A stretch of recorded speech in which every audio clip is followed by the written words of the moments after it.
मुद्दे की बात तर्क के साथ, बारीक पड़ताल, सुलगते सवाल, पक्ष विपक्ष, पत्रकारिता निष्पक्ष। सबसे बड़ा सवाल देश का है। सवाल देश का है। सुनील राउत के साथ वीके न्यूज, राष्ट्र के नाम। वीके न्यूज, राष्ट्र के नाम।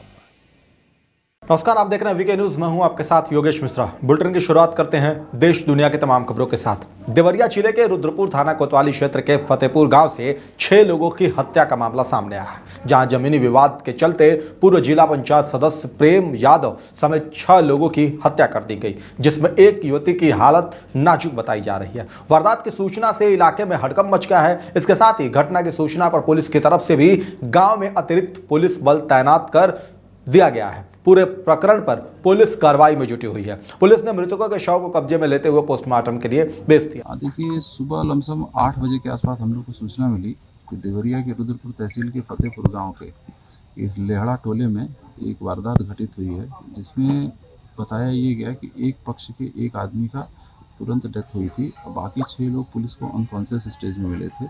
तो जिनको हम लोग ने देवरिया मेडिकल कॉलेज में रेफ़र किया, तो वहाँ डॉक्टर ने जब उनका एग्जामिनेशन किया तो उसमें शायद 5 लोगों की डेथ बताई जा रही है।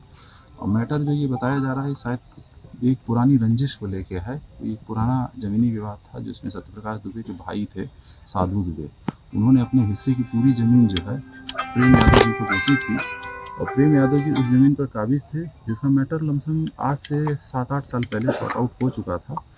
और चूँकि इसमें अटैक पर डेथ हुई है, बाद में एक रिटेलिएशन हुआ, उस रिटेलिएशन में बाकी घटना बताई जा रही है।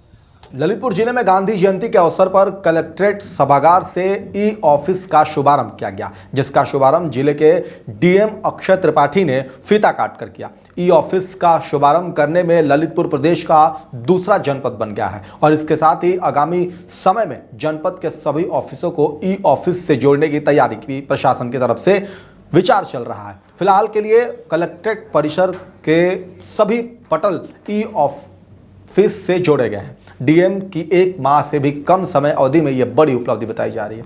रायबरेली जिले से ईंट भट्टे में तैनात चौकीदार की हत्या का मामला सामने आया। ईंट भट्टे में चौकीदार की हत्या के बाद इलाके में हड़कंप मच गया। बता दें कि देर रात भट्टे का ड्राइवर ईंट लादने के लिए ट्रैक्टर ट्राली लेकर आया था, जिसके बाद ड्राइवर ने चौकीदार को आवाज लगाई तो वो नहीं उठा। जिसके बाद पास जाकर देखा गया तो चौकीदार का शव मृत अवस्था में चरपाई पर पड़ा था। चौकीदार की हत्या की सूचना से परिवार में कोहराम मच गया। सूचना पर पहुंची पुलिस ने मौके पर पहुंचकर शव को कब्जे में लेकर पोस्टमार्टम के लिए भेज दिया और आगे कार्रवाई में जुट गई।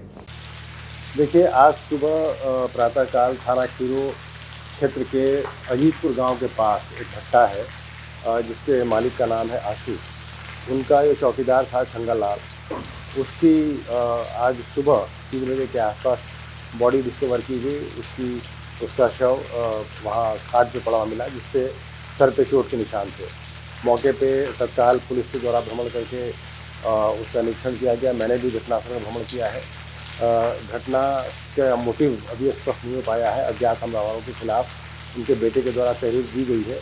घटना में तमाम कार्रवाई कराई जा रही है। फॉरेंसिक टीम को बुला करके वहाँ से साक्ष्य इकट्ठा किए गए हैं और जो हमारी सर्वेलांस टीम है उसके द्वारा भी वहाँ पे अपनी कार्रवाई की जा रही है और बहुत जल्दी ही घटना का अनावरण करके हत्यारों को पकड़ लिया जाएगा। गाजियाबाद के नंदग्राम थाना क्षेत्र के हिंडन विहार इलाके में स्थित प्लास्टिक के गोदाम में भीषण आग लग गई। आग लगने की घटना से इलाके में हड़कंप मच गया। बता दें कि अवैध रूप से कई प्लास्टिक की फैक्ट्रियां संचालित की जा रही थी, जिसमें पिछले काफी समय से लगातार आग लगने की घटनाएं होती रहती है, जिन पर प्रशासन की ओर से भी कोई ध्यान नहीं दिया जा रहा है। गोदाम में आग लगने की सूचना पर दमकल की कई गाड़ियां घटना की जगह पर पहुंच गई, जिसके बाद फायर ब्रिगेड की कड़ी मशक्कत के बाद आग पर काबू पाया गया। ये हिंडन बयार क्षेत्र पड़ता है, नंदग्राम थाना पड़ता है और लगभग 700-800 स्क्वायर मीटर का प्लॉट होगा और इसमें काफ़ी मात्रा में जो स्क्रैप मटेरियल है, हमारा जो गाड़ियों का बम्पर्स होते हैं इस टाइप का था, प्लास्टिक का मटेरियल था, उसमें आग थी। सर, कितनी गाड़ियाँ अब तक मौके पहुँच चुकी हैं और क्या कोई इंजरी की बात इसमें है? हमारी 8 गाड़ियाँ मौके पर मौजूद हैं और अभी इसमें घटना में किसी प्रकार की कोई जनहानि नहीं हुई है। 5 गाड़ियाँ हमारी कोतवाली से हैं, 2 गाड़ी वैशाली फायर स्टेशन से और 1 गाड़ी साहिवाल से है। सोनभद्र के रॉबर्ट्सगंज पुलिस एसओजी और सर्विलांस टीम को गांजा तस्करों के खिलाफ बड़ी सफलता मिली है। सूचना के आधार पर पुलिस ने कार्रवाई करते हुए 2 अंतरराज्यीय तस्करों को गिरफ्तार किया है, जिनके पास से 175 किलोग्राम गांजा भी बरामद किया गया है। पुलिस के मुताबिक तस्कर इस गांजे को कंटेनर से बड़ी मात्रा में अवैध गांजा उड़ीसा से फरीदाबाद ले जा रहे थे, जिस पर पुलिस एसओजी और सर्विलांस टीम ने एक्टिव होते हुए वाराणसी शक्तिनगर मुख्य मार्ग पर पकड़ लिया। इसके साथ ही पुलिस प्रशासन की संयुक्त कार्रवाई में पकड़े गए गांजे की अनुमानित कीमत 18 लाख रुपए बताई जा रही है और दोनों आरोपियों के खिलाफ अवैध मादक पदार्थ अधिनियम के तहत मुकदमा दर्ज कर गिरफ्तार कर लिया गया। आज सुबह जनपद सोनभद्र की सर्विलांस और एसओजी और रॉबर्ट्सगंज की टीम को ये सूचना मिली कि एक कंटेनर जिसमें गांजा आ रहा है। इस सूचना पर तीनों की संयुक्त रूप से उसको बैजू मंदिर के पास में, बैजू बाबा मंदिर के पास उसे रोका गया, तो उसमें 175 किलो गांजा निकला। तो जिसमें 2 अभियुक्त मौके से गिरफ्तार, हिमांशु माठा, कमल राठी। पूछताछ में पता चला कि वो धीरज कुमार कोई फरीदाबाद के हैं, वो जिनका माल है और गाड़ी मालिक अज्ञात है। अभी उसकी पहचान की जाएगी, जल्द ही उन पर भी कार्रवाई की जाएगी। फर्रुखाबाद जिले में दबंगों के हौसले लगातार बढ़ते ही जा रहे हैं, जहां एक बार फिर दबंगों ने अपने बढ़ते हौसलों को अंजाम देते हुए थाना मऊ दरवाजा क्षेत्र के गढ़ी दाऊद खान में घर में घुसकर दलित महिला के साथ छेड़छाड़ का प्रयास किया। बता दें कि पीड़ित महिला शारीरिक रूप से दिव्यांग है। इसके साथ ही पीड़ित महिला बोल भी नहीं सकती। दबंगों ने पति के घर पहुंचने पर आरोपियों ने पति के साथ भी जाति सूचक शब्दों का इस्तेमाल करते हुए गाली गलौज करते हुए मारपीट की। पीड़ित के साथ की गई मारपीट के मामले में पुलिस के पास तहरीर दी है, जिस पर पुलिस की तरफ से कोई कार्रवाई नहीं की गई, जिसके चलते पीड़ित दंपति पिछले कई दिनों से न्याय की आस में भटक रहे हैं, जिस पर अब दंपति ने एसपी से न्याय की गुहार लगाई है। अब देखना दिलचस्प होगा कि पीड़ित दलित परिवार को कब तक न्याय मिलता है। एमपी में इन दिनों साल के अंत में होने वाले चुनाव को लेकर राजनीतिक दलों में सरगर्मियां जारी है। इस दौरान कोई भी राजनीतिक दल कोई कोर कसर छोड़ने को राजी नहीं है। इसी बीच प्रधानमंत्री नरेंद्र मोदी ग्वालियर का दौरा कर रहे हैं, जिसमें पीएम मोदी ग्वालियर में व्यापार मेला ग्राउंड में आम सभा को संबोधित करेंगे। पीएम मोदी के दौरे को लेकर प्रशासन में भी अपनी तैयारियों को अंतिम रूप देते हुए फुल ड्रेस रिहर्सल की है और सुरक्षा के पुख्ता इंतजामों का जायजा लिया है। प्रधानमंत्री नरेंद्र मोदी के लिए यह सुरक्षा में तकरीबन 4000 पुलिसकर्मी लगाए गए हैं। इसके साथ ही प्रदेश भर से पुलिस के वरिष्ठ अफसरों को ग्वालियर में तैनात किया गया। जैसा कि आप देख रहे हैं, कल माननीय प्रधानमंत्री जी के विजिट के परिप्रेक्ष्य में ग्वालियर पुलिस हर जगह पे डिप्लॉयमेंट और रिहर्सल की कार्रवाई की जा रही है। हमारा जो पुलिस बल जो तैनात है पूरे व्यवस्था के लिए लगभग 4000 का बल तैनात है। इसमें जिला पुलिस बल, जोन से भी पुलिस बल, एसएएफ, क्यूआरएफ, एसटीएफ, सीटीजी, इस प्रकार का काफ़ी बल अधिक संख्या में डिप्लॉय किया गया है। जनता का भी जो ट्रैफिक एडवाइजरी हमने ऑलरेडी जारी किया हुआ है। जो वैकल्पिक मार्ग है उसका भी एडवाइजरी ट्रैफिक पुलिस ग्वालियर द्वारा जारी किया हुआ है। जनता को कम से कम असुविधा हो इस प्रकार का हमने प्लानिंग किया हुआ है। और जो जैसे कि आप देख रहे हैं, कल उम्मीद करेंगे सभी के कोऑपरेशन से ये व्यवस्था सुचारू रूप से संपन्न होगा। Thank you. एमपी में साल के अंत में विधानसभा चुनाव होने हैं, जिसको लेकर कांग्रेस और बीजेपी की तरफ से लगातार एक्शन में दिखाई दे रहे हैं। इसी बीच यहां रैलियों और सभाओं के दौर भी जारी है। आगामी चुनाव के मद्देनजर धार जिले के राजगढ़ के कांग्रेस की राष्ट्रीय महासचिव प्रियंका गांधी का 5 अक्टूबर को दौरा होना है, जिसकी जानकारी पूर्व मुख्यमंत्री दिग्विजय सिंह ने पत्रकारों से बात करते हुए दी।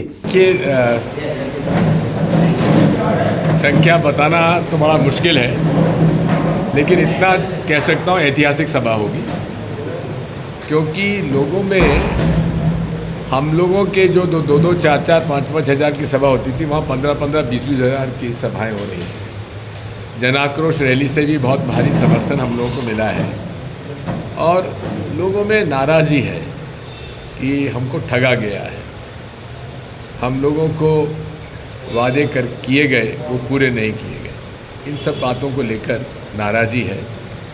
धार नगर परिषद कुक्षी के द्वारा 2 मकानों को अवैध निर्माण के मामले में जारी किए सूचना पत्र अनंत चतुर्दशी पर्व पर झांकियों पर दूसरे समुदाय की तरफ से पथराव किया गया है, जिसमें पथराव के मामले में हिंदू संगठन की तरफ से आरोपियों के मकान तोड़े जाने की बात कही गई थी, जिस पर नगर निगम की तरफ से भी नगर परिषद कुक्षी के द्वारा बाढ़पुरा मोहल्ला और भट्टी मोहल्ले में 2 मकानों को सूचना पत्र जारी किए गए थे। इसके साथ ही वार्ड 2 सुभाष मार्ग भवन निर्माण के मामले में निर्मित भवन में स्वामित्व संबंधी जानकारी मांगी गई है, जिसमें नगर निगम की तरफ से 24 घंटे के अंदर भवन निर्माण संबंधित दस्तावेज जमा करने के निर्देश दिए गए। एमपी के कटनी से कनवारा उच्चतर माध्यमिक विद्यालय में प्रिंसिपल पर छात्राओं की तरफ से गंभीर आरोप लगाए जा रहे हैं, जिसमें छात्राओं ने विद्यालय के प्रिंसिपल पर अश्लील हरकतें करने के आरोप लगाए गए हैं, जिसके संबंध में छात्राएं अपनी परिजनों के साथ विजय राघवगढ़ थाने पहुंची, जहां कक्षा 9, 10 और 12 की छात्राओं ने पुलिस के सामने पूरी बात रखते हुए बताया कि प्राचार्य क्लास लेने के दौरान उनके शरीर पर गलत तरीके से छूते हैं। इसके साथ ही अश्लील हरकत भी की जाती है। इसके बाद मामले का संज्ञान निजी संस्थान के संस्थापक और पुलिस की court lawyer doctor Nupur Dhameja ने लिया। आरोपी प्रिंसिपल के खिलाफ कठोर कार्रवाई की मांग की।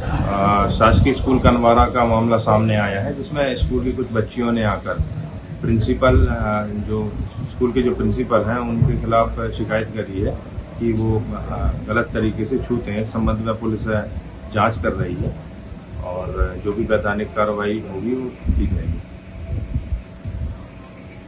इस बुलेटिन में फिलहाल इतना ही। देश और दुनिया की तमाम खबरों के लिए देखते रहिए वीके न्यूज। नमस्कार।